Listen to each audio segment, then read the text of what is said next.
Don't lie about what happened on that day. Don't lie about what you did on that day, because that's the first clue to investigators that that person should be looked at further. Yo guys, hope you all had a great Christmas. As you probably all know, Candace Owens' investigation has been causing a stir amongst political commentators online. In this video, we will go over Candace's response to the backlash with her recent appearance on Piers Morgan Uncensored. Let's jump in. Again, this is common sense. Okay, let's move to something else Blake Neff said. He said Candace has made other stranger allegations involving French paratroopers in maroon shirts, Egyptian Air Force planes flying out of Provo, Utah, and potential underground assassins traveling through unseen tunnels. At one point in early November, she started wildly throwing suspicion on members of Utah Valley's soccer team for wearing hoodies. I could go on. There's always something new coming up. None of it ever pans out because from the start, there's been nothing there. What do you say to that? He's lying. And that's the reason why Blake Neff is a suspicious character. I mean, him saying that I pointed to a soccer UVU person is complete fiction. I never had discussed that person on my show. Somebody was asking for a clearer photo of the person on X, and I shared it. No suspicion. Never said this person had anything to do with anything. I never covered him as a suspect on my show of anything at all. Didn't ask for more information on this person. That kid instantly responded and said, oh, those are our school colors, and that was it. And Turning Point tried to turn it into a thing. Why are you doing that? Regarding the Egyptian planes, that's a fact. Why are you saying she said that there was a military Egyptian plane on the ground that day? There was. In fact, there were two. So why are you pretending that that's like a weird thing to notice? Okay, so there's a couple of points here I want to go over. Firstly, Piers reads out some comments from Blake Neff, who basically takes some core elements of what Candace's investigation has dug up so far and added small details without context to make it sound ridiculous. The first question I have for Blake Neff would be, if it's so ridiculous, why don't you just argue the merit of the argument instead of trying to make a joke of it to make Candace look stupid? The second point is that if someone is investigating something that happened to a close friend, instead of shutting them down and mocking them publicly, wouldn't you speak to them behind the scenes to get more info on what they are talking about? Just seems weird to me that Turning Point just shoot down any potential theories without even looking into it. Anyway, let's jump back in. Your follow-up specifically about the Egyptian planes, given you've now addressed it, which is, where is the evidence that any of these Egyptian planes were tracking Erica Kirk? I am going to be publishing the full document because there's not even just 2 planes. There's actually 4 planes that have been flying in, and I should be more thorough because I realize that the spreadsheet I posted Erica Kirk.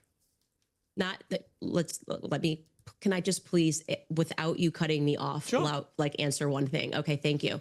These Egyptian planes, more broadly speaking, now that we have gone deeper onto the planes, recognizing that the reaction to them is not normal, what we can say is that these Egyptian planes are tied to Israel. They've been flying in and out of Israel with their transponder off for years. But regarding the Turning Point USA picture, more broadly speaking, Turning Point USA faith, okay? Obviously, Erica has been involved in a lot of the church stuff. It's not specifically tracking just Erica. It's Turning Point faith events. Broadly speaking, I gave that information as well. I told Justin Strife and Erica, I'm happy to give you this like color-coded spreadsheet. There's no question there's a correlation here between Turning Point USA faith in particular, which, by the way, from the beginning of this, I've said something is wrong with this faith contingent, especially because Rob McCoy for a while was heading up that department, and he makes my skin crawl. And so, yeah, I have the evidence for that.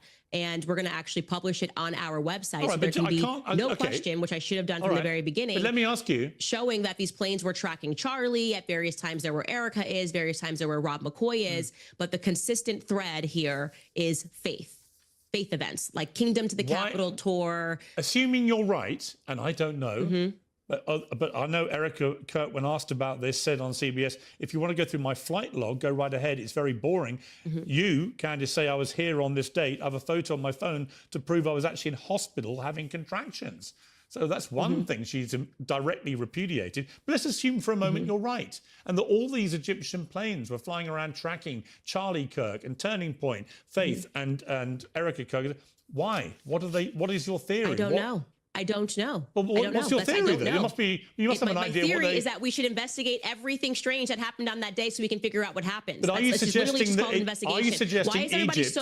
Why are we pretending that we don't know why we ask questions? Like, why? Like, you're a journalist. But you know what this is. You're like, what's going on? What's going on? Theory? Why do you want to know why these planes were tracking Charlie? Well, my theory is that we are being sold absolute Fed slop. The media is doing their Operation Mockingbird Part 2 scenario by telling us, well, unless you absolutely have a conclusion, you can't even ask ask the question. Yes, we very well But it damn may can. be, Candace. Keep asking consistent questions until we get a clarified explanation for what happened on that day. And right now, we have nothing, okay? And that is the reason why people are watching my show, because I'm the only one not treating them like they're absolute idiots who don't have two eyes and who believe in magic bully theory and who understand that Egyptian planes should not have been tracking Charlie even 3 times this year would be an anomaly, okay? They've been tracking him. We don't know where it's going to end, but we are going to keep asking questions until we get clear answers. All right, so Candace is destroying Piers here. But one thing to mention is that Candace has explained the strange coincidence of the Egyptian planes seemingly following TPUSA faith over the space of years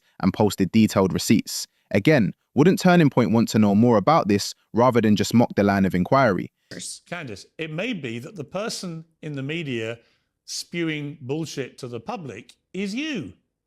No, nice try. It's not. It's you by saying, why are you asking questions? Don't you worry about Mikey's feelings? Everyone knows what this is. And like I said, because we have the example, the concrete example of after JFK's assassination, the media members quite literally being put on the payroll of the CIA, we have a historical example that we can look at and go, we're not doing that again. Doesn't matter how many times you keep telling the public that I'm spewing bullshit. It is only because there has not been anything that has come out of this investigation that makes any sense that the public is not listening to. I am sorry to say this, Piers, people like you. And what I love about you and I sitting down is at this exact same time last year, you were doing the same weird questioning and making all these things when I said that they were committing a Holocaust against the Gazans, and then you changed your mind. Actually, Piers, this time, I'll see you next year when you change your mind again, and we have more information about what happened, and you realize that the difference between me and you is that I have the courage to take the risks and ask the questions first, okay, before it's popular. You wait until it becomes popular and then you change your mind. You may remember. It's always struck me that people are going off on Candace for asking questions about her friend getting killed. She is literally doing an investigation just like the FBI and local police, except she is doing it in front of millions of people. Of course, she will have leads or theories that don't lead anywhere, but that's the same in every investigation. Why are people acting like this isn't how every criminal investigation works? Anyway, guys, that's it for this video. I hope you enjoyed it. Please leave a like and subscribe as it helps me a lot. Have a good new year, and I'll see you next time.